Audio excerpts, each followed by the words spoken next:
um engajamento de um grupo grande de pessoas na coleta de informações, na análise dessas informações, em todas as temáticas que o comitê aborda.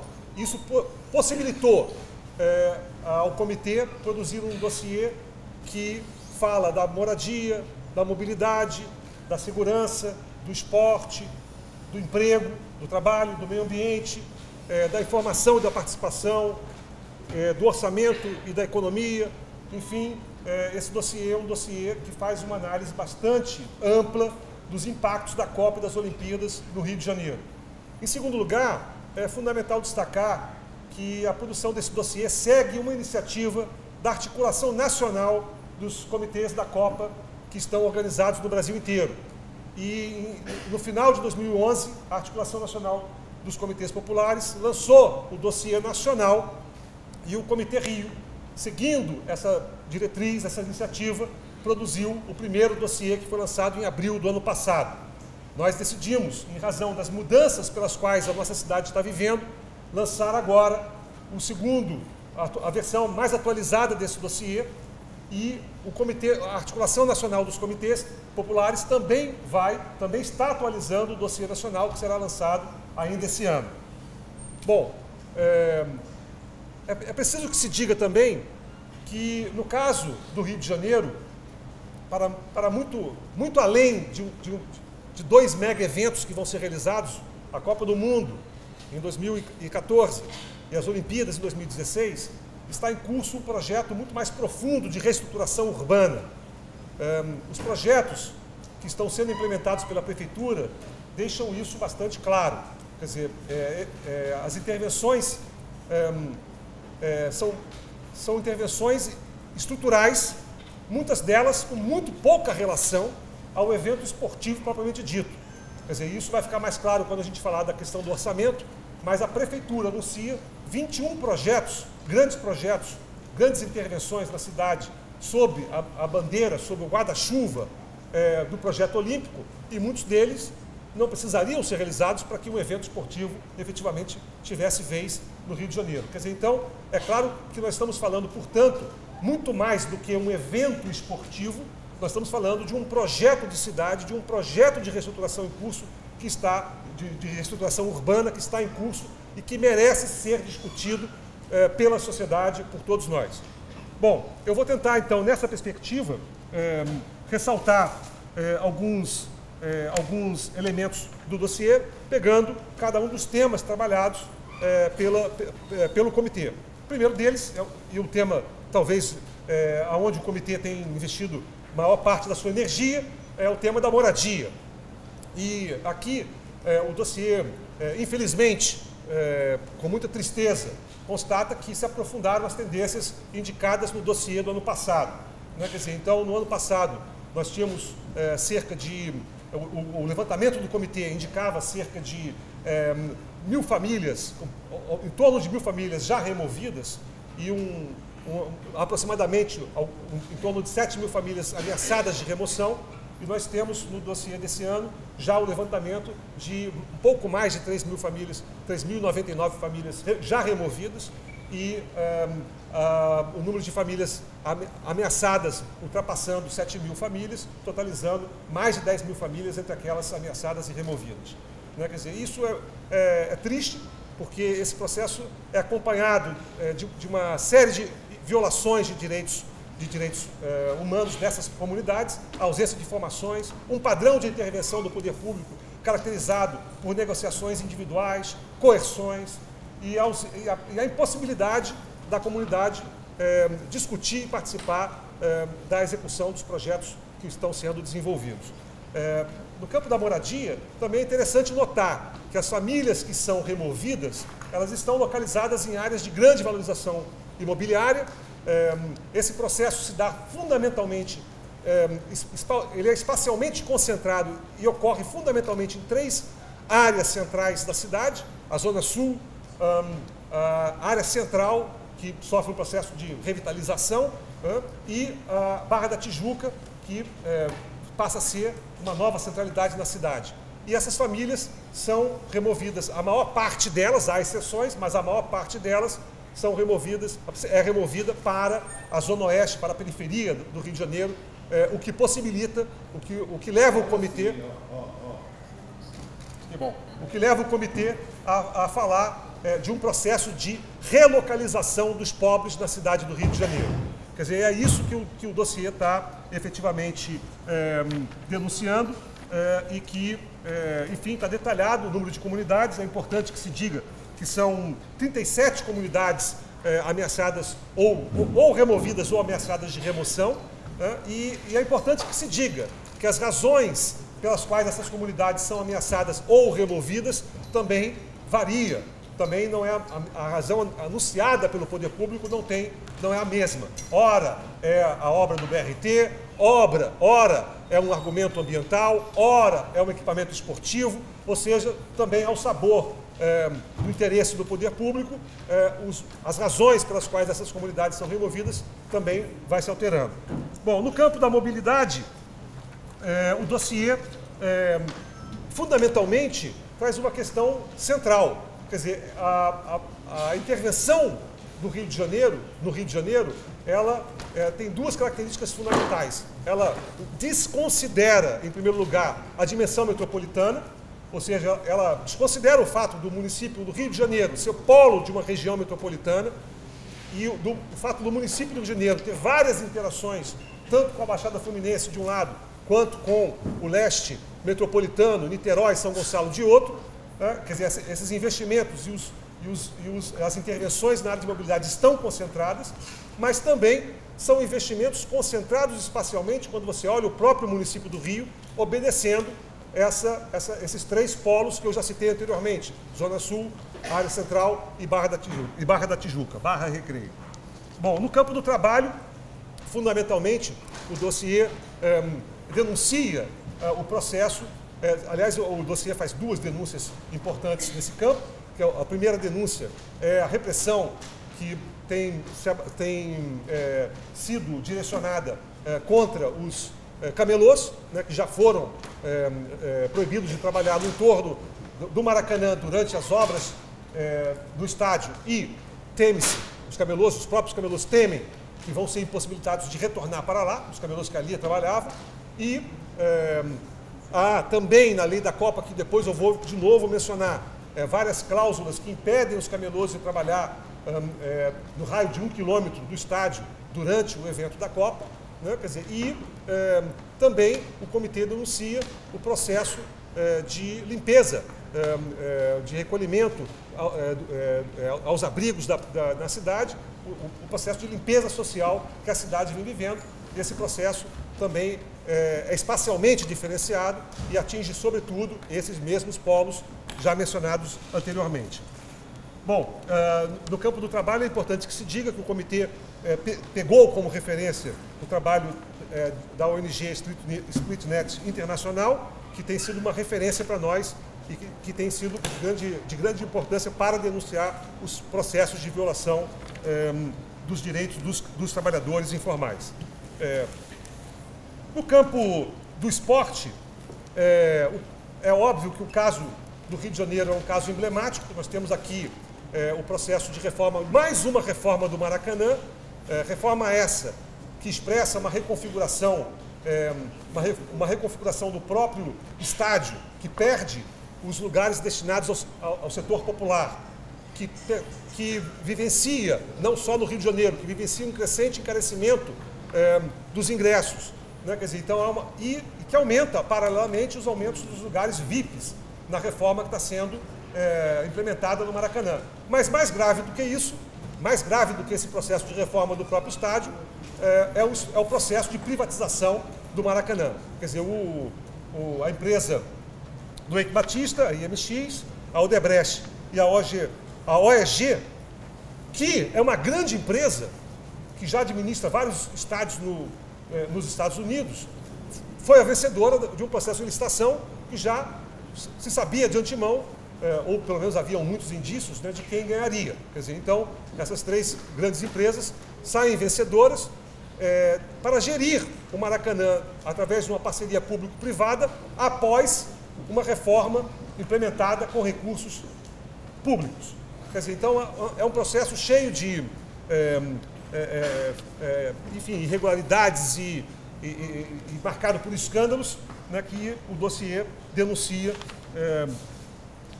pela sua gravidade. Diga-se de passagem, essa reconfiguração do complexo esportivo do Maracanã não é uma reconfiguração que atinge apenas o estádio de futebol, mas atinge uma escola que era considerada a melhor escola pública pelos indicadores do IDEB, a escola Friedrich Reich.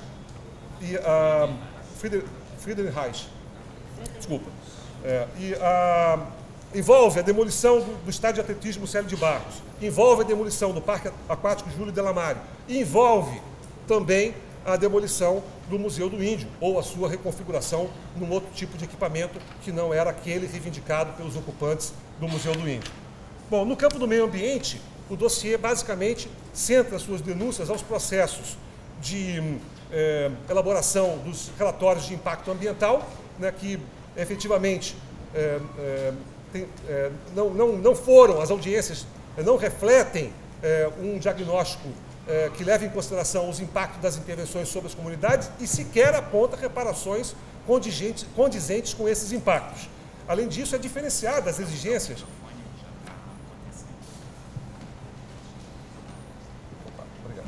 Além disso, tem sido diferenciadas as exigências relativas ao relatório de impacto ambiental ou outro instrumento. Por exemplo, uma questão que o relatório, que o nosso dossiê coloca, é por que a Transcarioca, que terá 39 quilômetros de extensão, não tem o relatório de impacto ambiental, e sim relatório ambiental simplificado, e a Transolímpica, que tem 13 quilômetros de extensão, tem. Quer dizer, então, os critérios são discricionários e, efetivamente, marcados por processos absolutamente burocráticos, quer dizer, não são audiências para valer. No campo da informação e da participação, esse é um outro tópico muito importante para o dossiê. Esse processo é marcado por total intransparência. Quer dizer, então, as comunidades, não só as comunidades atingidas não têm informações sobre os projetos que estão sendo implementados nas áreas onde residem, como também a sociedade não tem nenhuma informação sobre esse projeto urbano de grande envergadura. E no que diz respeito ao orçamento, é pior ainda. Quer dizer, até hoje, nós não temos um site ou informações que tragam efetivamente o quanto esse projeto vai custar. Né? Quer dizer, a gente pode estimar com base nas informações fragmentadas que a Prefeitura fornece, mas não há efetivamente um diagnóstico ou uma sistematização do que efetivamente o projeto olímpico vai custar. Para vocês terem uma ideia, o site do governo federal mantém o valor ainda errado, mantém o valor da candidatura Rio, 12 milhões, não é 12 milhões, eram 12 bilhões. Quer dizer, eles ainda trocaram a moeda de dólar para reais. Quer dizer, então, efetivamente, quer dizer, é uma vergonha a ausência de informações que caracteriza todo esse processo. Bom, há que se destacar que a estrutura de governança decisória no que diz respeito à Copa e às Olimpíadas não prevê nenhum espaço de participação e, diga-se de passagem, nenhum espaço de participação decisório. Então, não tem espaço de participação nenhum, mas, principalmente, o que nós queremos destacar é que não há, efetivamente, espaços de participação decisório por parte da sociedade. Então, quem decide os investimentos, quem decide aquilo que vai ser feito, quem decide as intervenções, são os parceiros da FIFA e do COI. Né? Quer dizer, então, efetivamente, isso é grave, sobretudo se a gente considera que, recentemente, no Brasil, foram construídos espaços de participação vinculados à política urbana, como os conselhos das cidades. Quer dizer, esses espaços não discutem e não deliberam nada relativo ao projeto da Copa das Olimpíadas, apesar deles se relacionarem diretamente à cidade e à reestruturação urbana da cidade. E um tópico importante dentro do comitê, diz respeito à participação no controle social, diz respeito à lei da Copa, que foi aprovada no final do ano passado no Rio de Janeiro, e impressiona que a imprensa não tenha dado nenhum destaque. Na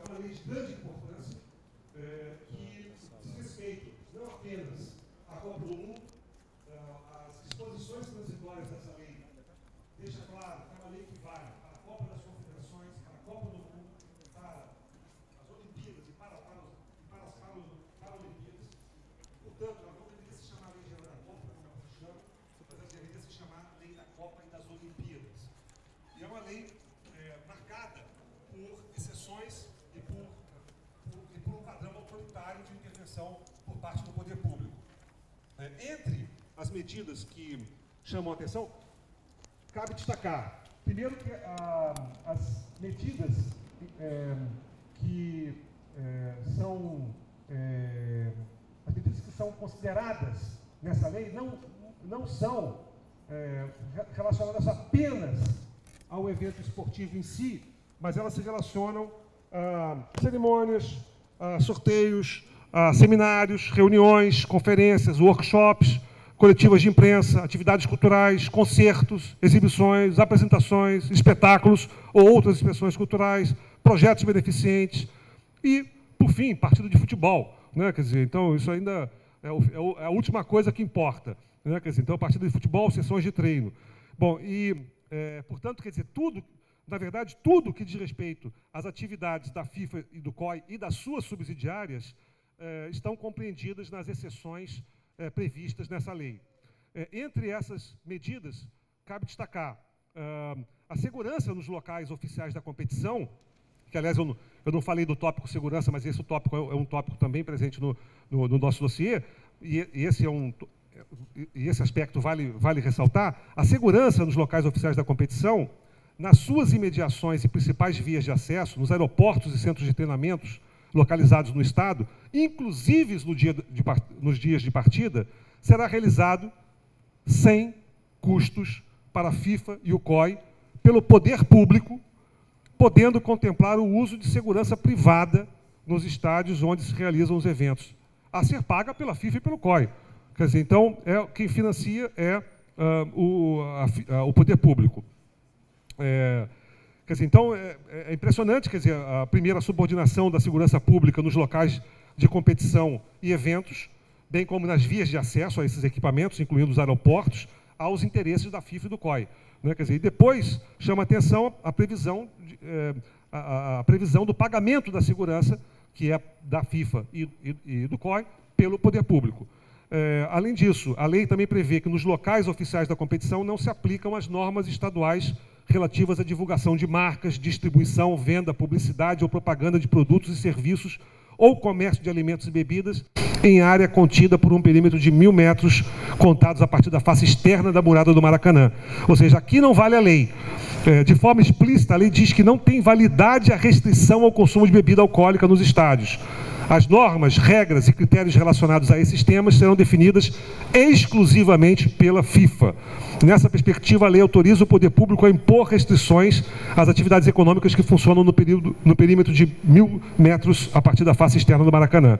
Ou seja, a medida não só cria uma exceção em relação à legislação brasileira, mas também transfere à FIFA e ao COI o poder de legislar. É isso que a lei está dizendo.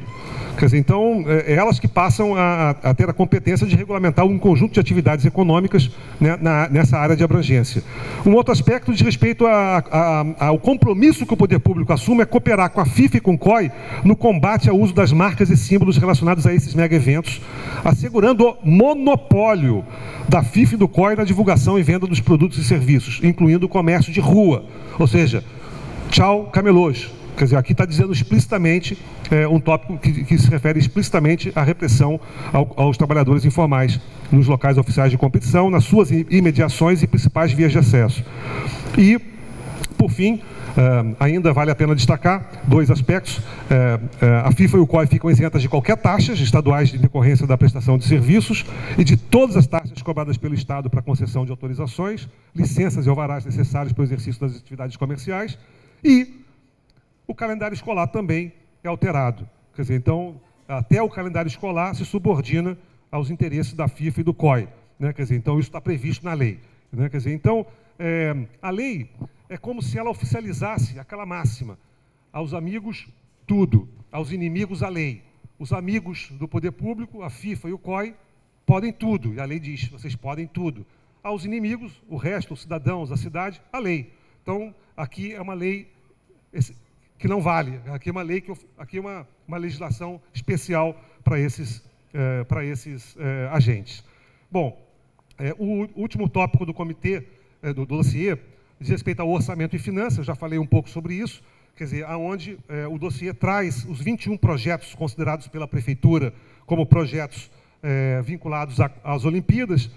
Como eu falei, nem todos os projetos são estritamente ligados aos jogos propriamente ditos. Entre eles, configura o Morar Carioca, o Parque de Madureira, o controle de enchentes da Praça da Bandeira, o Centro de Treinamento de Resíduos de Seropédica, o Porto Maravilha, o Rio Criança Global, o Sambódromo, enfim, todas as trans, né, Transbrasil, Transcarioca, Transoeste, Transolímpica. Ou seja, eu não vou ler todos os projetos que estão listados, mas é só para dar uma dimensão da envergadura dos projetos que estão sendo implementados. E vale destacar, né, que, por enquanto, nós podemos estimar, com base nos dados da própria prefeitura, um investimento da ordem de 22,6 bilhões. Enfim, esse dado também certamente é subestimado. Quer dizer, então, frente a esses tópicos, o dossiê apresenta, também presta contas à sociedade das atividades que o próprio comitê desenvolveu ao longo desses últimos anos e também apresenta um conjunto de propostas para o poder público, no sentido de, efetivamente, interromper esse processo de violação de direitos humanos em curso na cidade do Rio de Janeiro e, efetivamente, tornar esse projeto de intervenção um projeto discutido democraticamente, um projeto transparente, um projeto que efetivamente possa garantir a participação de todos na sua elaboração e na sua implementação. Então, eu termino exatamente colocando esse objetivo do dossiê, esse objetivo do comitê ao lançar o dossiê, né, quer dizer, tendo como base o direito à cidade, ou seja, o direito de todos nós de participarem das discussões e decisões relacionadas à cidade onde vivemos. Esse dossiê convida a todos nós, a todos e a todas, a lutarem e resistirem contra o projeto olímpico marcado por processos de exclusão e desigualdades sociais. Trata-se, na verdade, de um convite para uma mobilização em torno de um projeto de Copa do Mundo de Olimpíadas que garanta o respeito aos direitos humanos e promova o direito à cidade. É isso, muito obrigado.